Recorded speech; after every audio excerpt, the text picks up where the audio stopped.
से तमाम ख़वातीन को और तमाम मर्दों को मुबारक। पहला वुमेन डे कहाँ मनाया गया? अभी हमने सुना कब बनाया गया? 1911 में। मेरा सवाल फिर भी वही है कि पहला वुमेन डे कब बनाया गया? मर्द रात लेटेस्ट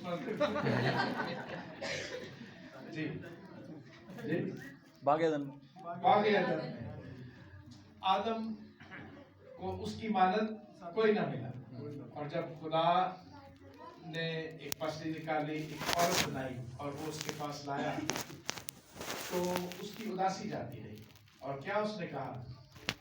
ये अब मेरी हड्डियों में से हड्डी और मेरे गोश्त में से। उसके बाद आदम जो है वो उदास नहीं रहा ना। आदम सारे जो है ना वो परेशानी के साथ। क्यों? आदम की परेशानी खत्म हो गई उस दिन, और खुश हुआ और उसको अपनी मानद एक मददगार से मिला। ये सारी परेशानियां गुनाह के बाद की, उतना ही मर्द ने भी परेशान किया और उतना ही औरत ने भी परेशान किया या नहीं किया? आज भी करते मुमकिन है। मर्द और औरत का ये सिलसिला जो है, वैसे वुमेन डे तो रोज ही मनाया जाता है कि नहीं? बंदे बोलो हाँ जी।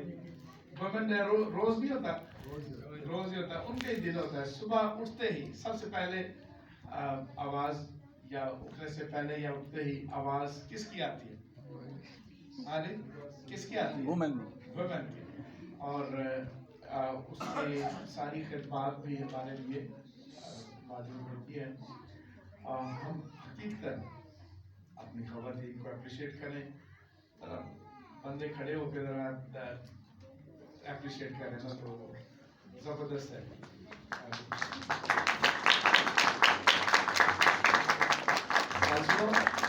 ये तालियां आपने क्यों का चलाई को है? सही तरह से तालियां बजाओ।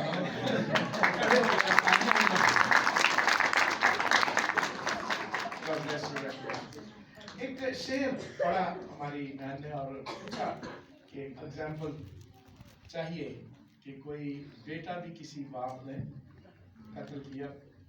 तो बहुत जबरदस्त एग्जाम्पल है यूना 3:16, है ना?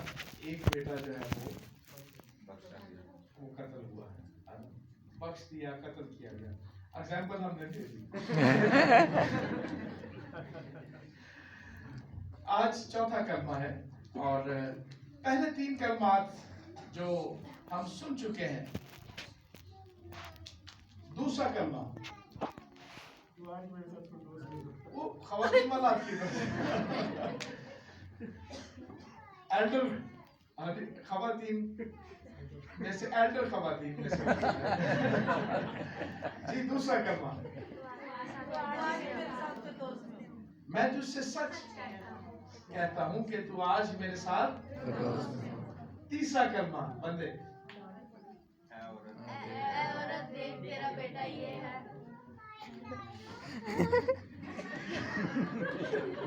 यार ख़वातीन असल ख़वातीन डे है ना, तो बंदे बोले ओ ख़वातीन डे है ना। हाँ जी। तीसरा कलमा, औरत देख और फिर शागिर्द से कहा देख तेरी माँ ये है। पहला कलमा सारे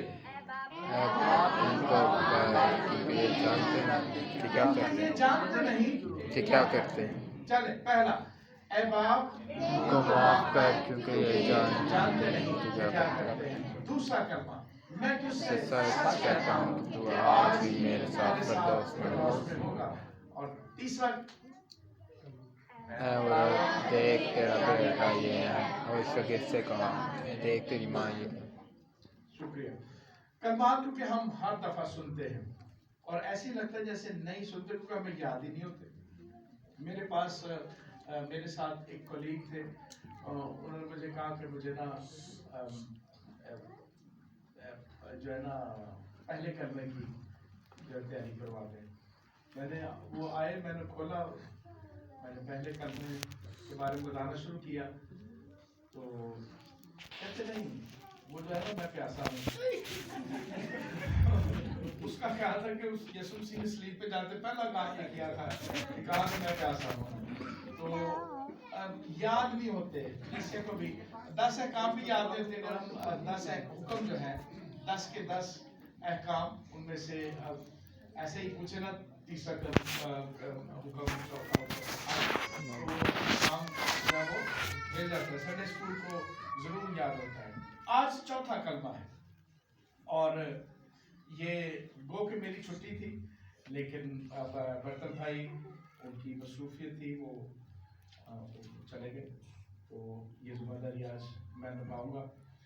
चौथा कलमा जी किस किसने सुना हुआ है, किस किसने बयान किया हुआ है? चौथा कलमा ठीक है। और चौथा कलमा जी सुनाए जी, गेल साहब को सुनो जी। चौथा कलमा चौथा, हाँ बोलिए बोलिए बोलिए। मेरे खुदा तूने मुझे ठीक, फिर एली एली लमा शबक्तनी, क्या बोलना है? शबक्तनी, एली एली लमा शबक्तनी, ऐ मेरे खुदा तूने मुझे क्यों छोड़ दिया। चौथा कलमा जो है ये जब हम इसको बयान करते हैं या सुनते हैं तो ये हमें इस वक्त को याद रखना है कि बिल्कुल दोपहर का वक्त जब पूरी धूप मौजूद है और अंधेरा छा जाता है। क्या हो जाता है? अंधेरा छा गया। और इस कलमे की खूबसूरती ये है कि ये पहला कलमा हम पहले भी बात को सुन चुके कि उसमें बाप को मुखातब किया गया और फिर आखिरी कलमे में क्या किया गया? बाप को मुखातब किया गया। लेकिन यहाँ पर मुकम्मल तौर पर एक कामिल इंसान की खुदा के साथ क्या है? गुफ्तगू है। सो इस में हमें चंद चीजें जरूर सीखनी है, याद रखनी है। वो हम पैदाइश में से जरूर इसको शुरू करेंगे और सुनेंगे और सीखेंगे, लेकिन इसके साथ साथ जब हम इस कलमे को देखते हैं तो एक चौथी सदी ईस्वी की बिदात में से चौथी सदी ईस्वी में एक बिदअत थी कि अल-मसीह वो बरा है जिसको छोड़ दिया गया। अल-मसीह कौन सा बरा है? जिसे छोड़ दिया। उसने स्लीप पर ये कहा कि तूने मुझे क्यों छोड़ दिया। इसलिए ये चौथी सदी ईस्वी की जो बिदअत है वो भी उसका भी आगाज हो गया।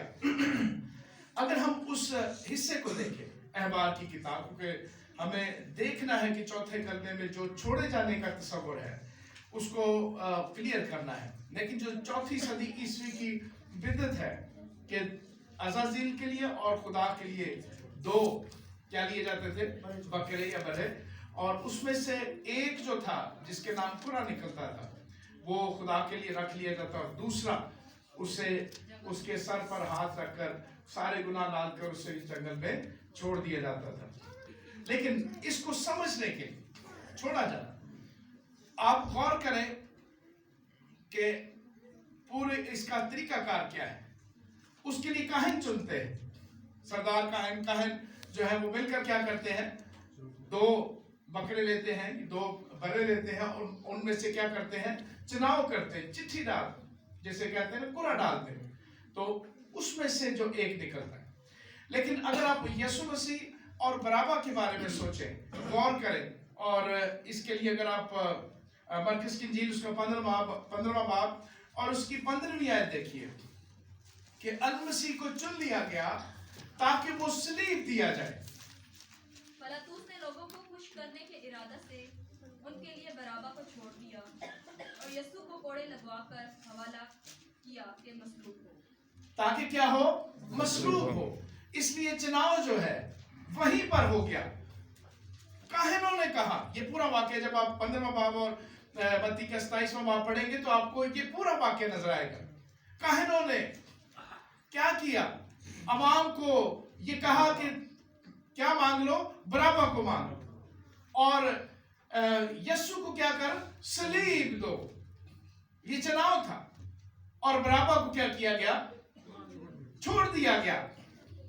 गो के पिलातुस की एक ट्रिक थी, तरीकाकार, कि इतने बुरे शख्स को शायद कहने पर वो कहें कि नहीं नहीं यीशु मसीह ही ठीक है, बराबा का ना छोड़े, बल्कि क्या करें कि यीशु मसीह को छोड़ दे।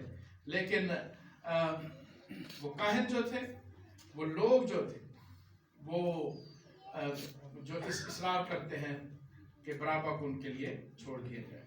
इसलिए याद रखिए कि जो अहबार की किताब में छोड़े जाने का तस्वर है, उसमें उसको हमने इस तनाज़र में देखना है कि बराबा को छोड़ दिया गया और यीशु मसीह को, ताकि वो क्या हो, मसलूब हो, वो सलीब दिया जाए और वो कुर्बान किया जाए। अहबार की किताब के 16वें बाब को पूरे को पढ़ें और उसी में आपको ये मिलेगा कि ये काहिन जो है किस तरह से उस वक्त में क्या करे, पाक तरीन मकाम में जाए, खून लेकर जाए और वहां पर क्या करे, पाक तरीन मकाम में जिस वक्त वो वहां पर मौजूद हो तो खैमा इज्तिमा में कोई और शख्स ना।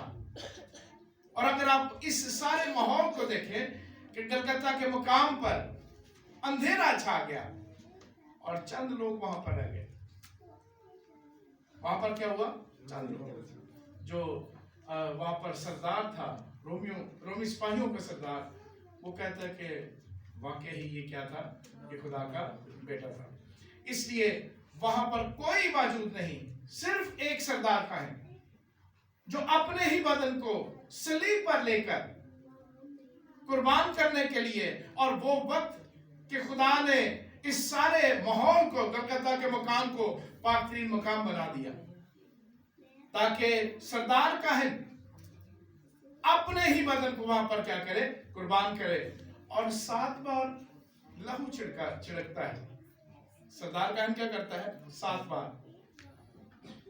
और ये 7 सलीबी कलमात इस बात का इजहार है, ये 7 सलीबी कलमात, ताकि क्या किया जाए, सौफ्तनी कुर्बानी, सलामती का ज़बीहा, खता की कुर्बानी और जुर्म की कुर्बानी और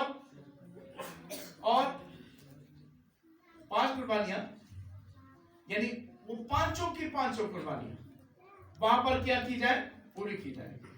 और अगर छोड़ दिया गया तो वो तो अज़ाज़ील के लिए। मुझे कुछ दोस्तों ने घर में आकर सवाल किया और ये हमारे बिहाड़ी में इस बिदअत के सबब से बहुत ही मसला बन गया। कलीसिया में और हमारी साहब के दरमियान में उन्होंने यही मैसेज डिलीवर कर दिया कि यीशु मसीह वही बरा है जो अज़ाज़ील के लिए छोड़ दिया गया। और इसका दूसरा तस्वर क्या है, दूसरा तस्वर ये है कि हमें अबलीस से छुड़ाया गया। इसका मतलब है कि खुदा कमजोर, जिसे अबलीस से छुड़ाने के लिए अपना बेटा क्या करना पड़ा, कुर्बान करना पड़ा। ऐसा नहीं। तो मैंने एक सादा सी एग्जांपल दी, मैंने कहा इस एग्जांपल के बाद आपको समझ आ जाना चाहिए। तो फर्ज करें आप गाड़ी पे है, मोटरसाइकिल पे, आप सिग्नल तोड़ देते हैं और आगे आपको रोक लिया जाता है और आपका क्या किया जाता है, चालान कर दिया जाता है। और आपके साथ अबलीस बैठा है। कौन बैठा है? बैठा हुआ। अब आप क्या करें, क्योंकि आपको क्या हो गया, जुर्माना हो गया, चालान कर दिया, जुर्माना कर दिया, आपके साथ ही तो बैठा, आप उसको पे कर दें। वो जुर्माना क्या करे, उसको पे कर दें, तो चालान खत्म हो जाएगा, छूट जाएगा, आपकी कॉपी मिल जाएगी, वापस मिल जाएगी। कहां पर जुर्माना देंगे, जुर्माना कहां पे करना है, जो मखसूस किया हुआ है, जो हुकूमत को आप अपना जुर्माना कहां पे करेंगे, क्योंकि आपने जुर्म क्या किया, हुकूमत का कानून तोड़ा, इसलिए सजा कौन देगी, हुकूमत देगी। और जुर्माना कहां पे करेंगे, हुकूमत को पे करेंगे, फिर आपकी कॉपी आपको वापस मिलेगी, नहीं तो सौंपे काम से। यस खुदा अब्लीस को ऊपर ही पकड़ लेता, खलो नजर ठहर इथे ही, है ना, अभी छोड़ दे। और उसके गिराए जाने का, उसका गिराया जाना ये साबित करता है कि वो कादिर मुतलक नहीं, वो क्या है, मखलूक, वो उसी वक्त से गिरा दिया गया। और किस तरह से मुमकिन है कि वो इंसान को अपने काबू में कर सके। इसलिए चौथा कलमा छोड़ देना। ऐ बाप, ऐ मेरे खुदा, ऐ मेरे खुदा, तूने मुझे क्यों छोड़ दिया। इसका कतन ताल्लुक अज़ाज़ील की कुर्बानी के साथ नहीं है। इसलिए इस तसव्वुर से हम बाहर आए, और इस तसव्वुर में क्योंकि हम अबलीस को ताकतवर बना देते हैं, जबकि वो क्या है, मखलूक। अल-मसीह ने कहा कि दुनिया का इख्तियार मुझे दिया गया, और जो कुछ भी बना है, यूहन्ना कहता है पहली बाब की पहली चंद आयत में, कि जो कुछ भी बना है सब उसके वसीले से बना। तो कैसे मुमकिन है कि कादिर मुतलक इंसान को अबलीस से छुड़वाए? नहीं, इंसान ने जुर्म किया, इंसान ने खता की, इंसान ने गुनाह किया, मुजरिम ठहरे, वो खुदा के ठहरे। इसलिए पैदाइश की किताब का हवाला बीच में रखा गया। आइए फिर निकालिए पैदाइश दूसरा बाब, उसकी 17वीं आयत में खुदा ने ये कहा, क्या कहा, कि जिस दिन तूने ये फल खाया तू मरा। कौन कहता है? खुदा नहीं बता सकता था कि जिस दिन तूने खाया तू पहाड़ों को चला जाएगा। ये कह सकता था ना खुदा, पूरी तफसील बताता कि अगर तू ये खाएगा तो अबलीस के इख्तियार में चला जाए। खुदा ने ये कहीं नहीं कहा, यही कहा कि जिस दिन तूने खाया तू मरा। और मरना, अजल, मरना, मारूफ, मौत, इब्रानी में मौत, अरबी में सबसे अहम और जामे मौत या मरने का मतलब क्या है? खुदा की रफाकत से महरूम हो जाना। क्या मतलब है? खुदा की रफाकत से महरूम, मरना, खुदा की रफाकत से महरूम हो जाना। इसलिए आदम ने जब आवाज सुनी, खुदा की आवाज सुनी, तो क्या हुआ? क्योंकि वो डरा। उसके अंदर डर क्या था? वो जानता था कि वो खुदा के अहद को तोड़ चुका है। अब वो खुदा के साथ, खुदा की रफाकत में रहने के लायक नहीं रहा। ये मुमकिन नहीं है कि अब मैं खुदा के साथ क्या रख सकूं? रफाकत रख सकूं। इसलिए वो डरा, उसके अंदर मौत आ चुकी थी। यानी मौत क्या है, जो पिछले दिनों भी हमने इसका सवाल का जवाब पूछा। मौत क्या है? खुदा की रफाकत के से क्या हो जाना? महरूम हो जाना, इस लायक ना होना। खुदा की फितरत की बजाय हमारे अंदर इंसानी फितरत का होना क्या है? मौत है। उस फितरत का नतीजा क्या है? मौत है। इसलिए खुदा ने अपने साथ रखने के लिए, इंसान के साथ रफाकत में रहने के लिए इंसान को कैसा बनाया था? अपनी फितरत पर बनाया, अपनी सूरत शुदी पर बनाया, ताकि वो और इंसान क्या हो? इकट्ठे रहे, उनकी रफाकत रहे। इंसान के पास जवाज हो कि वो खुदा के साथ रह सकता है। और खुदा की फितरत पर उसे जब बनाया, उसको सूरत शबीह पर बनाया। एक दफा हम जरूर दोहराएं, यानी इंसान में क्या थी? जिंदगी, मौत नहीं थी। इंसान के अंदर पाकीज़गी, बदी नहीं थी। इंसान के अंदर आजाद मर्जी, गुनाह की गुलामी नहीं थी। इसलिए खुदा और इंसान का इकट्ठा रहना मुमकिन था। लेकिन खुदा ने जो हुक्म दिया उसके मुताबिक इंसान ने क्या किया? तोड़ डाला। नतीजा क्या हुआ कि खुदा और इंसान की रफाकत टूट गई और खुदा ने उसे अदन से निकाल दिया। लफ्ज मौत, मरना, छोड़ देना, तर्क कर देना, छोड़ देना, तर्क कर देना। अल-मसीह का सवाल क्या सवाल था? ऐ मेरे खुदा तूने मुझे क्यों? ये कौन सा इंसान सवाल कर रहा है? आदम की फितरत वाला या खुदा की फितरत वाला? ये सवाल किसका है? आदम की फितरत। गौर कीजिए, सूरत आदम की है, फितरत खुदा की है। उसके अंदर मौत नहीं है। यीशु मसीह में है मौत? नहीं। उसमें बदी थी? नहीं। कौन मुझ पर गुनाह साबित कर सकता है? वो किसकी? इसीलिए उसे आदम सानी कहा गया। वो मुकम्मल इंसान, जैसा बनाया गया, जैसा तख्लीक किया गया, जिंदगी पर, आजाद मर्जी पर, पाकीज़गी पर। इसलिए जो सवाल कर रहा है वो इंसान कौन है? वो कौन सा इंसान है? खुदा की फितरत वाला। वो खुदा की सूरत शबी, खुदा की फितरत वाला इंसान है। जब तक आदम से ये अहद नहीं टूटा था, खुदा उसे निकालता, छोड़ता, तो आदम और उसकी नस्ल ये सवाल करती, यही सवाल करती। क्या सवाल करती? खुदा क्यों निकाला, क्यों छोड़ा? है ना?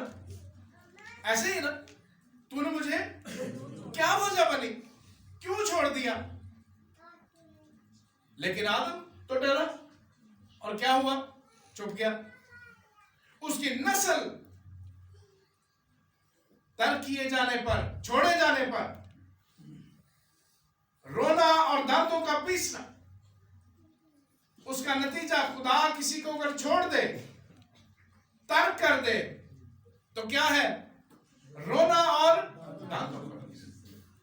खुदा छोड़ दे तो मौत है। इसलिए वो सवाल नहीं कर सके। सवाल किसने किया?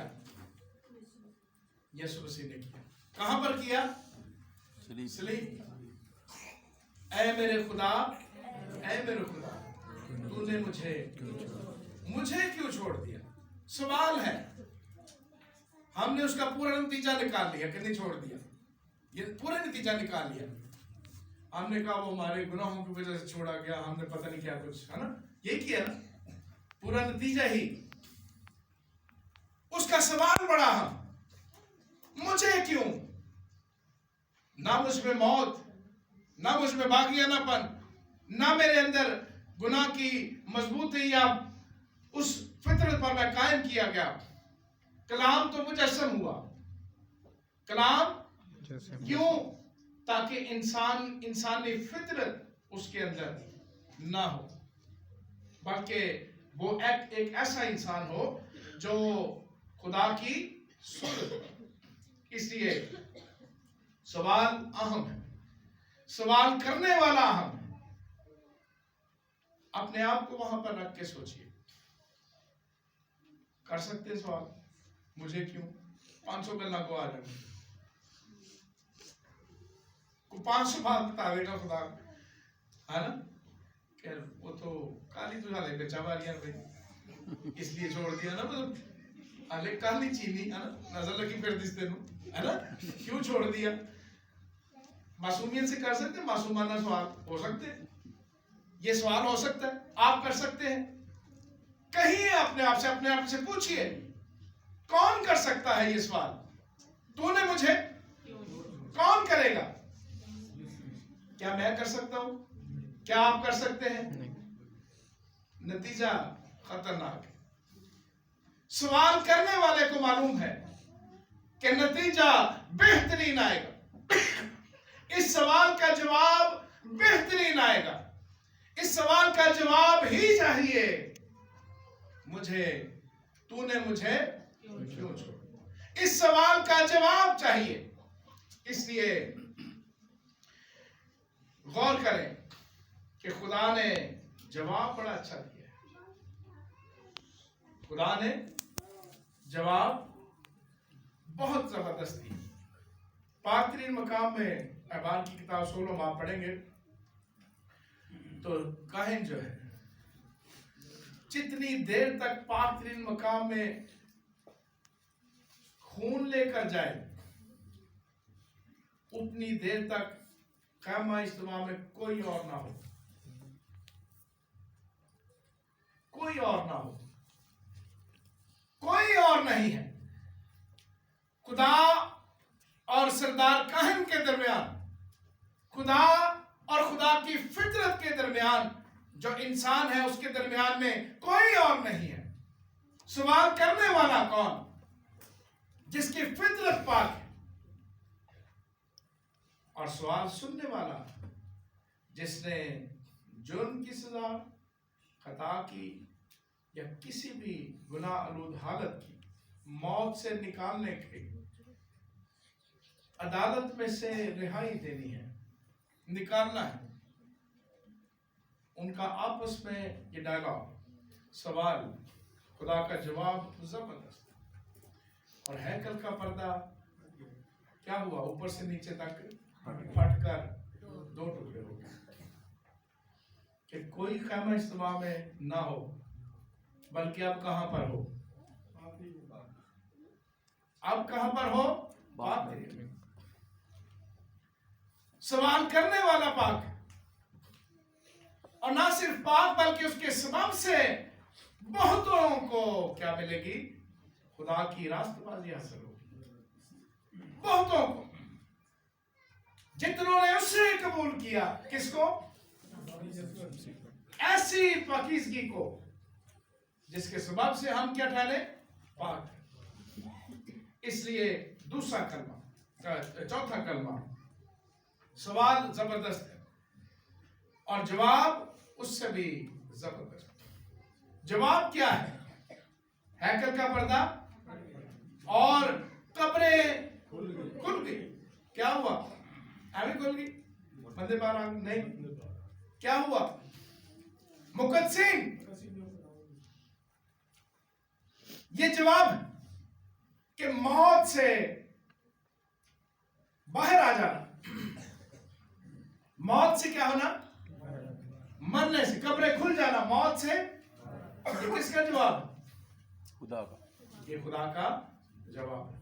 और हमने तकसीम करनी है। जो सवाल नहीं कर सकता वो क्या है? कुल्लिसिया। जो सवाल कर रहा है वो क्या है? हक का सतून है। जो सवाल कर रहा है वो कलीसिया का सर है। जो सवाल कर रहा है वो क्या है? कोने के सिरे का पत्थर है। हाँ, अब आप भी सवाल कर सकते हैं, कलीसिया भी सवाल कर सकती। ऐ मेरे खुदा, तूने मुझे, लेकिन किसकी बुनियाद पर करेगी सवाल? वो कौन सी बुनियाद है? अपनी रास्तबाजी के सबब, अपनी फितरत के सबब, अपनी हालत के सबब वो खुदा से पूछेगी? नहीं। किससे? किसके सबब? यीशु मसीह दरमियानी, उसी के सबब आप सवाल कर सकते हैं। अल मसीह कहां पर है? कहां पर है? जिंदगी में, दिल में। तो बनता है सवाल के नहीं? बनता है कि नहीं? हक का सतून कहां पर? जिंदगी में। हक के सतून के सबब से कलीसिया, मसीह का बदन, सवाल बनता है।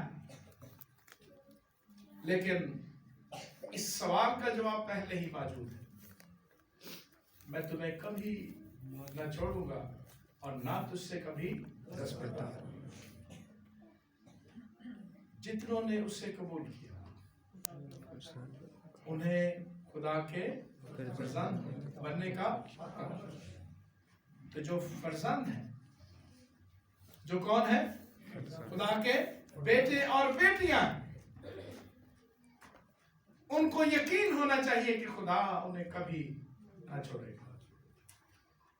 और जिसको ये यकीन है कि मैनू तो कभी फड़े ही नहीं खुदा ने, है ना? वो कौन है? वो क्या है? कुलीसिया। वो क्या है? कुलीसिया। वो हक का सतून नहीं है। इसलिए चौथा कलमा हमारे लिए हम प्रैक्टिस करें, अपनी जिंदगी में क्या करें? अगर हमें डर है, अगर हमें यकीन है कि खुदा ने हमें छोड़ दिया हुआ है, गौर करें, जिसको खुदा छोड़ दे, जिसे खुदा निकाल दे, जिसे खुदा तर्क कर दे, उसके बारे में लिखा है अगर नमक का मजा जाता रहे तो वो किस चीज से नमकीन किया जाए? नमक का मजा अगर जाता रहे। इसलिए मेरे अजीजों, सवाल करना है अपने आप से, प्रैक्टिस करनी है। पूछिए, अगर खुदा ने हमें क्या किया है? छोड़ दिया है। ये सवाल करने की प्रैक्टिस करनी है। और अगर नहीं छोड़ा, यकीन रखें कि खुदा ने जवाब दे दिया। उसने हैकल का पर्दा, और ये हवाला हम बड़ी दफा पढ़ चुके हैं, यूहन्ना 5वां बाब उसकी 24वीं आयत, एक दफा फिर पढ़ देते हैं जी। यूहन्ना 5वां बाब उसकी 24वीं आयत।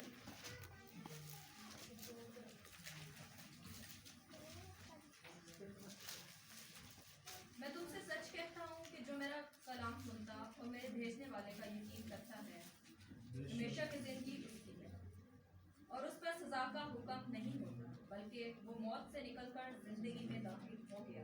वो मौत से निकलकर उस पर सजा का हुक्म, और सजा क्या है? तर्क कर देना, छोड़ देना, निकाल देना, जो आदम और नस्ल आदम को दी गई। और बहुतों को खुदा ने अपने बेटे के वसीले क्या किया?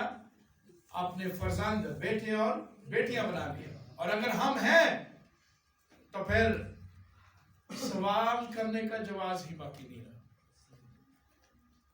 और अगर हम सवाल करने के कंडीशन में हैं तो फिर ये नमक दोबारा नमकीन होने वाला नहीं है। अगर हम उलझन में, किस उलझन में कि ये सवाल करें, तो फिर हम कुलीसिया हैं। और अगर हम अपने ऊपर गौर करें कि अल-मसीह मेरी जिंदगी में मौजूद है, उसकी रास्तबाजी और उसके फिदिये के सबब से खुदा के जवाब के पाकतरीन मकाम और पाक मकाम एक कर दिया गया। जब तक एक इस नजरिए में, इस ईमान में आप अपनी जिंदगी का जायजा नहीं लेते, तब तक आप हमेशा तर्क किए हुए, छोड़े हुए, परेशान हाल, खुदा को ढूंढने वाले, बागी और इस तरह की तबीयत के साथ जिंदगी गुजारते हैं। प्रैक्टिस क्या करनी है? हमें अपने आप को खुदा के सामने कलीसिया या हक के सतून में तकसीम करना है। हमें ये सवाल करना है या नहीं करना है, इस पर हमारा ईमान कायम होना चाहिए। आइए हम अपने सर को झुकाएं और चंद लम्हात के लिए हम ये सवाल करें और खुदावंद की मेज के लिए अपने आप को तैयार भी करें। अगर खुदा ने आपको छोड़ दिया है तो जरूर वजह यही है कि दरमियानी यानी अल-मसीह हमारी जिंदगी में मौजूद नहीं। और अगर हमें अल मसीह ने नहीं छोड़ा है और हम इस बोझ के नीचे हैं कि खुदा ने हमें छोड़ दिया है, तो जरूर हमें अपने ईमान को दुरुस्त करने की जरूरत है। हम अपने आप से सवाल करें,